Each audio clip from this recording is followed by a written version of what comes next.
All right, so this is a quartzite island with a waterfall edge detail.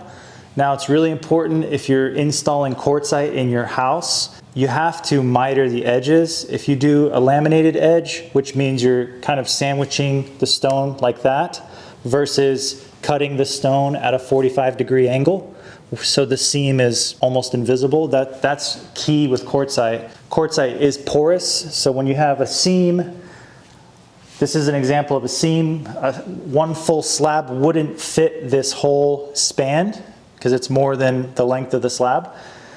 So whenever you have seams, they're almost impossible to get invisible with a natural porous stone because the resin, the epoxy there that holds this together seeps in. So you're always going to have a little visible seam. But if you notice here, because we mitered it at a 45-degree, the seam is right on the edge, and it's almost invisible completely, which is really important. Again, another thing to keep in mind when you're doing quartzite, if you notice, we used slabs that are book matched, meaning if you hold them together and separate them, the veins touch at one point. So we're able to keep a consistent pattern when you're flowing. So if this is a good example, they're not going to be 100% perfect. It's just very difficult when you have stone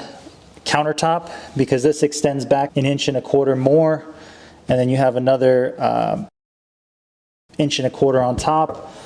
You're going to have a little bit of variation, but the general flow, as you can see from back here, this slab ties in and we have a seam here, but this all connects and it looks like it's all one consistent slab. So that's really the key, because you wouldn't know that this is a second piece, but that seam is actually really clean. You can't even tell. All right, so this was the hood that took some work to get in place.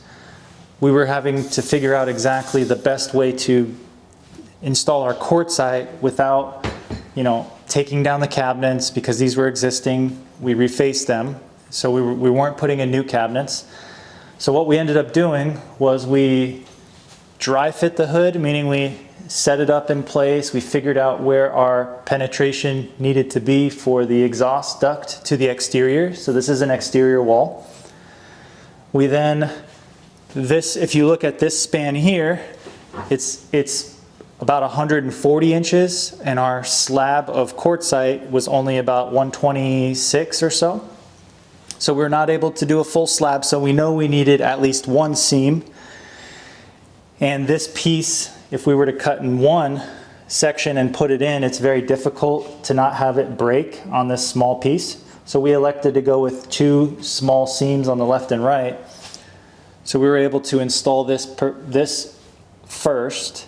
We then drilled through the quartzite, mounted the hood, connected the exhaust, the duct and all that, and then I installed the crown after. So this piece runs up past the hood and the crown sits on top of it, so it looks really clean. And then after we got this piece in, we found this was a slab that you could tell the long ways obviously extended out a bit, so we shaved off the sides, and this was almost a 2/3 of a slab.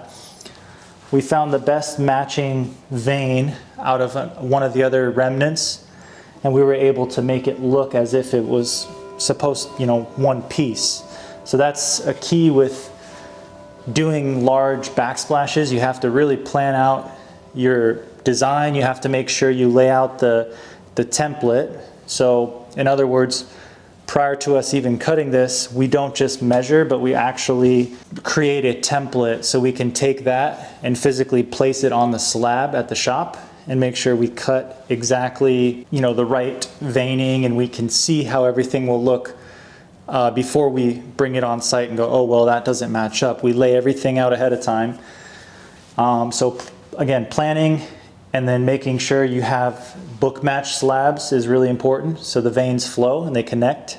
And this is a good example of a slab connecting And if we had different material here, because this is one slab on top, and we were able to utilize a second slab for the island legs, because as you can notice, there's no seam in the middle. So this was basically a third of the second slab, and the other third is on the other leg. But we were able to tie it in so it looks as if it was one slab because they were book matched. So that's really important. And again, quartzite is more difficult to fabricate than regular quartz or granite. So you have to account for a little higher cost in fabrication, and it does take about 2 times longer. So we do account for that when we give pricing on quartzite, but we do it all the time. It's coming back. The popularity of that stone is coming back. We don't recommend marble because that's too porous, and really it's not a great stone for a kitchen. It could be for like a small desk or an area that's not going to have a lot of foods or porous, materials sitting on it. Quartzite is a stone that you do want to seal every, use a cleaner and sealer, 2-in-1 product. But at least every year you want to maintain it, so that it doesn't get ruined. But barkeeper's friend, if anybody wants a trick, if you have quartz, granite, marble, barkeeper's friend is the best cleaning product to get off any stains or anything that's difficult to remove. You put a little bit of that, scrub it, and it's perfect. So I hope that helps. These are just some tips in regards to picking out the material, and if you're going to do a full backsplash, things to keep in mind so that you have a successful install.